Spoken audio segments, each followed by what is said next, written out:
Boa noite. Você fica agora com as notícias que são destaque em Minas nesta quinta-feira. Famílias contam os prejuízos com a invasão de água ocorrida dentro de casa por adutora que se rompeu em BH. 16 bairros tiveram abastecimento cortado. Estão presas 2 pessoas suspeitas de roubar e matar um policial na Grande BH. Transmissão do próximo jogo do Brasil no Mineirão terá cobrança de ingresso para evitar confusão. Ontem, várias pessoas foram pisoteadas. Uso de linha chilena para soltar papagaio é crime que pode dar cadeia. O Daniel Cleto, que você vê a imagem aí, teve o pescoço cortado e vai nos fazer um alerta. E outra notícia para mexer com as famílias é a denúncia da gravidez de uma menina de apenas 11 anos, que pode ter sido consentida pela mãe. Profissionais com mais de 60 anos estão sendo valorizados pelo mercado. Justiça autoriza que vereador Wellington Magalhães, que segue em prisão domiciliar, volte a receber salário. Jogadores de futebol inspiram fãs. Em BH, o look de 2 astros são os mais imitados. E depois de 2 anos fechada, a Basílica do Senhor Bom Jesus de Matozinhos, em Congonhas, é reaberta. Mais informações sobre essas e outras notícias a partir de agora.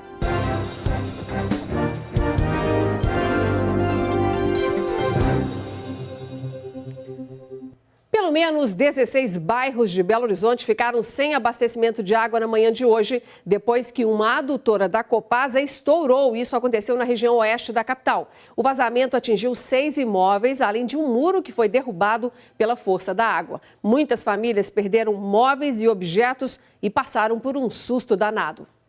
Essas imagens foram gravadas por uma moradora do bairro Estrela do Oriente, região oeste de BH, por volta das 4 da manhã.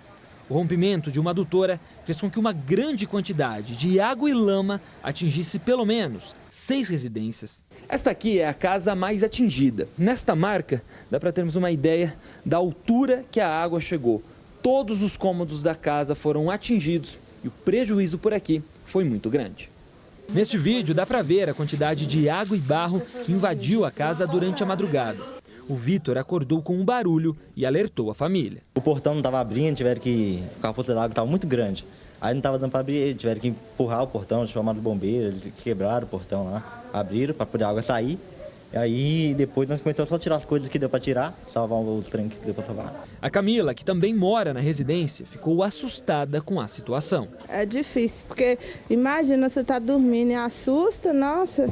Aí eu só fiquei pensando nela, na minha pequenininha aqui, porque, nossa senhora. Outras casas também foram afetadas e tiveram um prejuízo. Nesta, uma parede teve rachaduras. Os moradores foram orientados pela Defesa Civil a não ficarem próximos do cômodo. A Copasa informou por nota que uma equipe técnica concluiu perícia nos imóveis e que nenhum precisou ser interditado. Sobre o vazamento, disse que a correção está sendo realizada. Vários bairros ficaram sem água durante toda a tarde. O reabastecimento voltou gradativamente. Pelo menos 17 bairros foram afetados pela falta de abastecimento. Polícia Civil prendeu 2 pessoas suspeitas de latrocínio, que é o roubo seguido de morte, contra um policial em Betim, na Grande BH. E em uma segunda ocorrência, também prendeu um suspeito de tentar matar um funcionário de um depósito de materiais de construção depois de uma discussão. O suspeito estava armado com uma submetralhadora. As imagens mostram um cliente chegando em um depósito de construção em Betim, na região metropolitana de Belo Horizonte. Funcionários brincam com jatos d'água naquele momento. O cliente é atingido sem querer.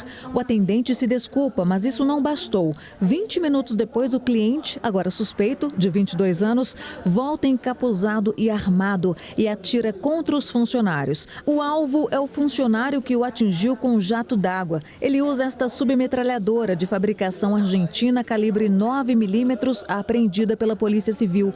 Por sorte, ninguém ficou ferido. Breno da Silva Magalhães foge, mas a Polícia Civil o prende 9 meses depois. O suspeito é traficante de drogas em Betim e já tem uma ficha extensa. Uma arma de grosso calibre, não ter acertado. Pode ser que ele não tinha tanta intimidade assim com essa arma? Creio que sim, porque essa arma exige um mínimo de perícia, de técnica para utilizá-la, para efetuar o disparo. Sorte da vítima. Em outro caso, também em Betim, a Polícia Civil esclarece a tentativa de assassinato a um policial militar que, em janeiro deste ano, a paisana, em companhia de um amigo, descarrega a própria caminhonete. Ele é abordado por 4 suspeitos. A imagem no alto da tela não mostra com detalhes, mas neste momento, as 2 vítimas são rendidas e obrigadas a se ajoelhar. Um dos suspeitos identifica que trata-se de um policial militar e então dá ordem para os demais o matá-lo. O policial reage. 3 suspeitos fogem e um é atingido, não resiste aos ferimentos e morre no hospital. Os 3 suspeitos presos, 3 meses após a ação, têm entre 21 e 24 anos e também extensas fichas na polícia por diversos roubos em Betim. A ação do policial, claro, foi legítima, foi naquele momento, foi no momento exato a ação dele? Sim, completamente legítima e lícita, né? Ou seria ele ou os agressores. Não tenho dúvidas disso. Integrantes da quadrilha suspeita de ter explodido o prédio de uma empresa de transporte de valores e roubado 10 milhões de reais, matando um policial civil em São Paulo, isso aconteceu em outubro do ano passado, estão sendo procurados hoje aqui em Minas. A operação está sendo comandada pela Polícia Civil de São Paulo e também chegou aos estados de Mato Grosso do Sul, Goiás e Piauí. Já receberam alta 4 pessoas que ficaram feridas após uma confusão ontem, durante um evento que recebeu 30 mil torcedores para assistir o jogo entre Brasil e Sérvia na esplanada do Mineirão, em BH. E de acordo com o Hospital Odilon Berens, uma 5ª vítima segue internada e vai passar por cirurgia. De acordo com a Polícia Militar, o tumulto começou no final do primeiro tempo, quando os portões do estádio foram fechados após atingir a capacidade prevista. Cerca de 10 mil torcedores, no entanto, que não conseguiram entrar, começaram a forçar as grades. A PM chegou a pedir à empresa Banco de Eventos, produtora da festa, que o texto do show da banda Jota Quest que o tempo do show fosse reduzido, da banda Jota Quest. A empresa, no entanto, seguiu com a apresentação e ainda disse que obteve o licenciamento junto aos órgãos competentes e que os feridos foram atendidos pelo serviço de emergência do evento. Bom, e claro, nós perguntamos aos organizadores o que será feito para evitar confusões no próximo jogo entre Brasil e México, que será na segunda-feira. A empresa Banco de Eventos informou que para acessar a esplanada do Mineirão agora será obrigatório apresentar ingresso. Os tickets poderão ser adquiridos pela internet ou na bilheteria norte do Mineirão por R$10 a inteira. A venda vai começar amanhã. Outra mudança é que o evento contará com 2 portões de acesso.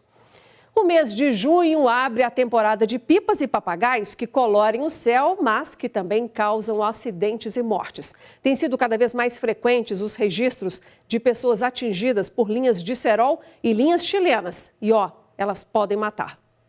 As marcas no pescoço do Daniel refletem a imprudência. Ele levou 60 pontos após ser atingido por uma linha chilena quando estava a caminho de um posto de combustíveis. Vi a linha pegando no meu pescoço. No que ela pegou no meu pescoço, eu senti minha pele caindo. No que ela caiu, eu freiei a moto até ela chegar num nível mais baixo de velocidade. E aí eu me joguei da moto. No que eu me joguei da moto, eu levantei, coloquei a mão para ver se estava rasgado mesmo. Foi aí que eu vi minha pele caindo no meu peito.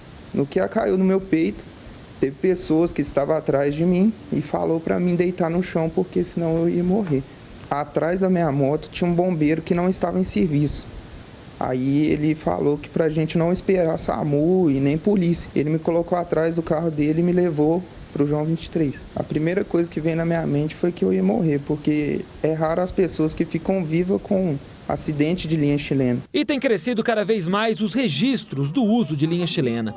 Ela é produzida industrialmente e os estragos podem ser irreparáveis. Ela é feita com óxido de alumínio. Por causa desse óxido de alumínio e dessa fabricação industrial, ela tem um poder de corte muito maior do que a linha de cerol. Então oferece um risco também muito maior para aquelas pessoas. Geralmente, dependendo do tipo de linha chilena, a gente tem um poder 60 vezes mais cortante quando comparado com a linha de cerol. Recentemente, um homem que entregava gás foi decapitado por uma linha chilena enquanto trabalhava em Contagem, região metropolitana de BH. O helicóptero do Corpo de Bombeiros, o Arcanjo 4, também foi atingido durante um pouso. Uma haste de comando foi danificada. A aeronave ainda está parada, já que a peça de reposição precisa ser importada da França. A pessoa aí que soltou a linha chilena, ela não só deu esse prejuízo no helicóptero, como também ela restringe um serviço que atende toda a população mineira em uma situação tão grave como uma situação de emergência e urgência. Segundo a FEMIG, em 2016, na capital mineira, foram 33 pessoas gravemente feridas por linhas cortantes. Índice que caiu para 25 no ano passado. Só neste ano, 16 pessoas ficaram gravemente feridas em acidentes com linha chilena ou com cerol. E é justamente nesta época do ano que esses números aumentam, por causa das férias escolares. É necessário a gente conversar sobre esse assunto com os nossos filhos, com os nossos sobrinhos, para a gente mudar essa cultura aí, que é uma cultura muito perigosa para aquelas pessoas que estão aí nas suas motocicletas ou até mesmo os pedestres. O Daniel escapou sem nenhuma sequela, mas sabe que esta brincadeira criminosa pode custar muito caro. Isso não é diversão, não. Eu estou aqui pelo milagre de Deus. Para todo mundo que está se divertindo com isso, fica na conscientização que isso aí você pode estar estragando uma família. Gente, o Daniel está certíssimo, porque veja só, em Minas, uma lei estadual prevê multa de R$100 a R$ 1.500 para os infratores que utilizarem o cerol ou a linha chilena. E no caso de lesão corporal culposa, que é aquela sem intenção de machucar, o usuário pode ser condenado de 2 meses a 1 ano de detenção.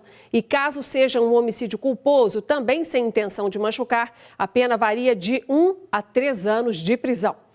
E uma mulher foi presa em flagrante ontem à noite em uma das praças mais movimentadas de Belo Horizonte, após quebrar uma estátua. Nós vamos agora direto para a nossa redação conversar com a repórter Luciana Viana, que tem os detalhes. Luciana, conta para nós, foi um ato intencional ou teria sido um acidente, hein? Boa noite. Boa noite, Inácia. Boa noite a todos. Trata-se de um crime, viu, Inácia? A mulher presa em flagrante vai responder por dano ao patrimônio. Ela é psicóloga, tem 45 anos e esse ato criminoso foi ontem à noite, por volta das 9 horas, na Praça da Estação. A Guarda Municipal fazia ronda ali na região e flagrou, portanto, a mulher ali, né? Agora, com ela, a Guarda Municipal apreendeu uma pequena quantidade de maconha. O objeto usado, Inácia, para quebrar a peça, esse objeto, os guardas municipais não conseguiram localizar. Ainda segundo os guardas, a mulher estava bastante alterada, agressiva.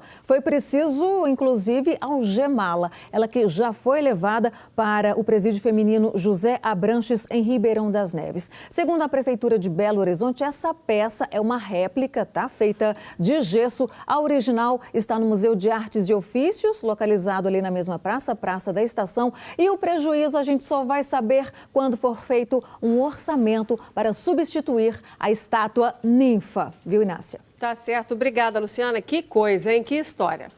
Obrigada, até mais tarde. Bom, gente, vocês vão ver agora um exemplo claro, mais um, né? Porque a Luciana acabou de contar uma história aí de como as drogas, mas também a irresponsabilidade podem destruir uma família.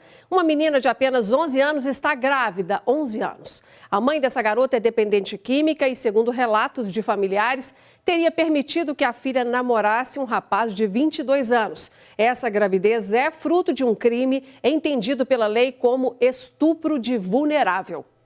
Na barriga, carrega o resultado de uma vida cheia de traumas. Filha de um alcoólatra e usuária de drogas, ela não teve oportunidade de ser criança. Aos 5 anos, já cuidava da casa, dos irmãos e da própria mãe. E ainda sofria maus tratos. Ela fica em casa, ela chega bêbada. Eu que cuido dela. Eu cuido da minha irmã. Eu faço comida pra ela. E ela não cuida de nós direito. Depois de sofrer muitas agressões, a menina saiu da casa da mãe e agora vive com a tia e outras 6 pessoas, com uma renda de R$1.000. Na geladeira, quase nada. Tem dias que mal tem o que comer. Apesar da pouca idade, a menina tem muitos sonhos. Ela pretende transformar este quarto no quartinho da Valentina. Aqui ela sonha em ter um guarda-roupa, um bercinho. Nessa cama já chegaram as primeiras doações. As fraldas, roupinhas. Mas a Valentina, Vitória, ainda precisa de muito mais. O pai da criança é um rapaz de 22 anos. E assim que soube que tinha engravidado a menina, ele sumiu. Eu não sei onde que ele tá.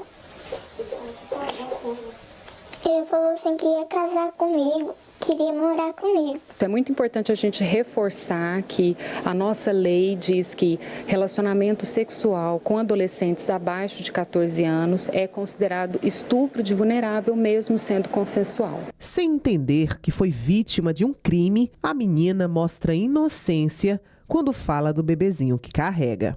Eu vou cuidar dela direitinho, né? Tudo que eu puder fazer pra ela, eu faço. Eu vou dar uma boa carinho pra ela, eu vou cuidar dela igual eu cuidei da minha irmã. Não vou fazer igual minha mãe fez com nós, não. Nós entramos em contato com o Ministério Público lá em Uberlândia e eles informaram que não há nenhum processo de investigação envolvendo a gravidez dessa menina de 11 anos, nem lá, nem na Vara da Infância e da Juventude. E a Polícia Civil disse que só abre investigação quando alguém registra um boletim de ocorrência e que isso ainda não aconteceu. Ou seja, parece que ninguém está com pressa ou até mesmo interessado em tentar encontrar o rapaz de 22 anos que teria engravidado essa menina de 11 anos. Bom, gente, os brasileiros estão adiando cada vez mais a saída do mercado de trabalho. O número de pessoas com mais de 60 anos ainda em atividade aumentou no primeiro trimestre. As empresas estão valorizando o conhecimento e a maturidade emocional. Quem comanda a cozinha da empresa é a Maria do Carmo, que no próximo mês completa 70 anos. A rapidez e a eficiência não ficam a dever para nenhum jovem. A avó de 2 netos ajuda a fazer 3.000 biscoitos por dia e ainda vai para o balcão cuidar das vendas. Tudo no maior pique, na maior alegria. A gente que trabalha não fica depressiva. Meu negócio é, trabalhar e pé numa tábua, como dizia meu avô. Não dependo financeiramente de ninguém. Está cada vez mais comum encontrar gente como a dona Maria do Carmo trabalhando. Segundo o IBGE, a população com mais de 60 anos em plena atividade cresceu 8% no primeiro trimestre deste ano, em comparação com o mesmo período de 2017. Trabalhar depois dos 60 também é uma necessidade para melhorar a renda e pagar as contas. Até porque o brasileiro está vivendo cada vez mais. A população está envelhecendo. E não é só isso. O mercado está valorizando a experiência, o controle emocional e a disciplina de quem já não é mais tão jovem. O Carlos quer mais aproveitar as vantagens de 30 anos como sommelier. O cliente valoriza meu conhecimento e a casa também, acima de tudo, né? Para este especialista em recursos humanos, os trabalhadores com idade acima de 60 ainda têm muito a oferecer para as empresas. Quanto mais diversidade a gente tem na empresa, melhores são os resultados. Então, mesclar a experiência da geração acima de 60 anos com essa geração que está agora assumindo as posições de comando tem sido assim, um grande diferencial para as empresas. Então, acho que vai ser cada vez mais comum a gente ver os cabecinhas brancas em atuação por muito tempo. Ruth já se aposentou como psicóloga, mas segue com projetos profissionais. Nesta rede de supermercados, tem o desafio de deixar o cliente satisfeito a ponto de ele voltar. Eu uso meus 70 anos de vida, meus 30 anos de experiência no mercado de trabalho para agregar valores à empresa, né? Resolvendo problemas complexos. E eu vou ficar fazendo o que em casa, não é não? É isso aí, tá certo. Trabalhar com saúde é muito bom. E você vai ver a seguir que a Justiça autorizou o vereador Wellington Magalhães a voltar a receber salário da Câmara Municipal, mesmo em prisão domiciliar e sem trabalhar.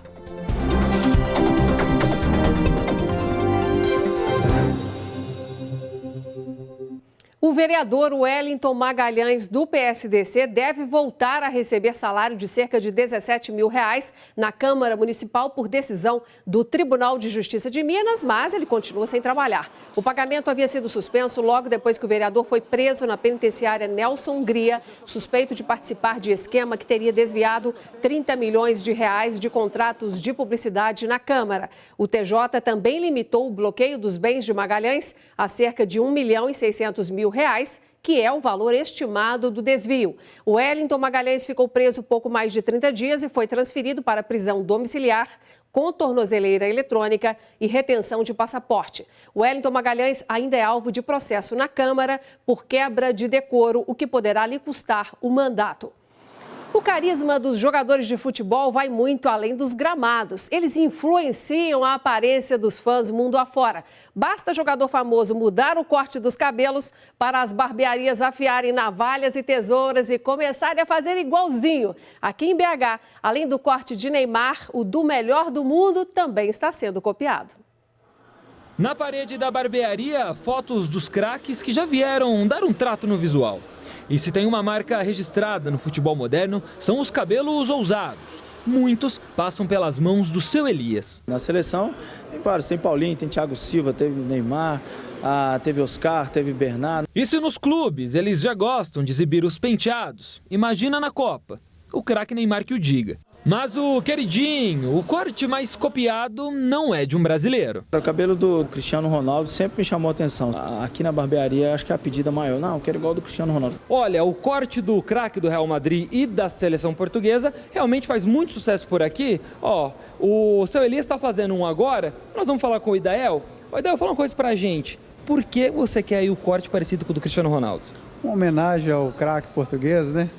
Então eu fiz esse corte, que é uma homenagem a ele.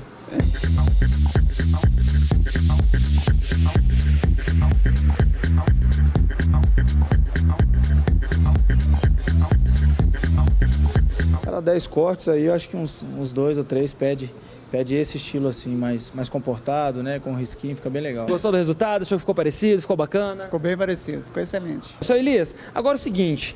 Para quem está assistindo a gente aí, eu acho que nós poderíamos lançar um desafio, porque o Brasil está melhorando o futebol aí na Copa, começou, né, empatando aquele tropeço, mas já estamos lá nas oitavas. Sim. E a gente sabe que o Brasil pode chegar longe, tem potencial para isso. O que você acha se o Brasil for campeão, você pensar num cabelo aí e a gente faz um penteado, um corte inspirado no Hexa? Vai, demorou. Aceito o desafio. Aceito, então? Pode, claro, pô. Nós vamos esperar então chegar à final, ver quem vai fazer o gol. Vamos torcer pro Brasil ganhar aí, para fazer um cabelo novo aí. Como será esse corte para o Hexa, hein? Tomara que o Hexa venha, né? E você vai ver a seguir, Basílica do Senhor Bom Jesus de Matozinhos, com os 12 profetas de Aleijadinho, é reaberta depois de restauração.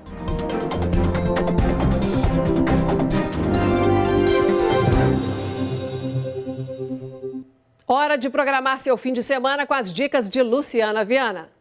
12 anos depois e os incríveis estão de volta. A história da animação continua exatamente onde parou o primeiro filme, quando a família, já resolvida sobre os problemas entre ter poderes e esconder ou não esconder, vai enfrentar o escavador que sai debaixo da terra. Diversão para toda a família.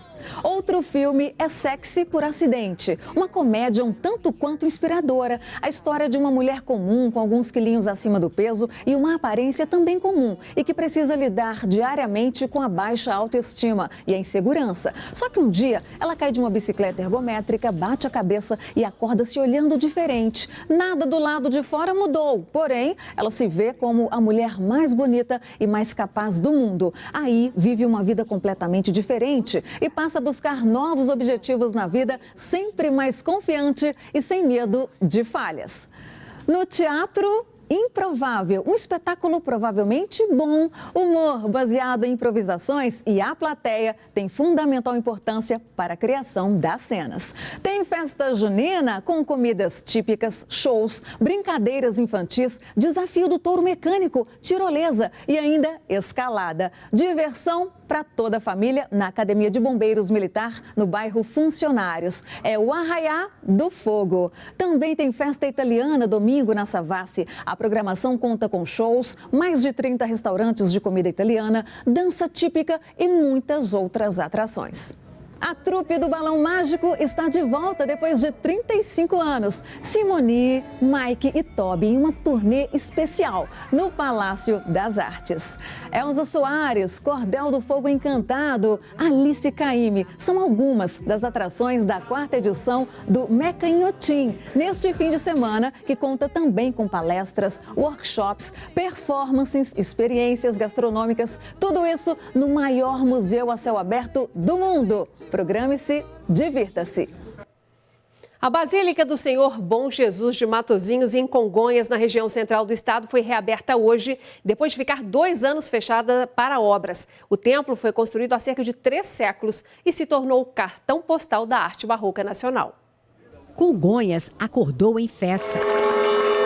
O badalar dos sinos e a revoada dos pombos marcam uma reinauguração muito aguardada por fiéis e turistas que visitam a cidade histórica de Minas Gerais.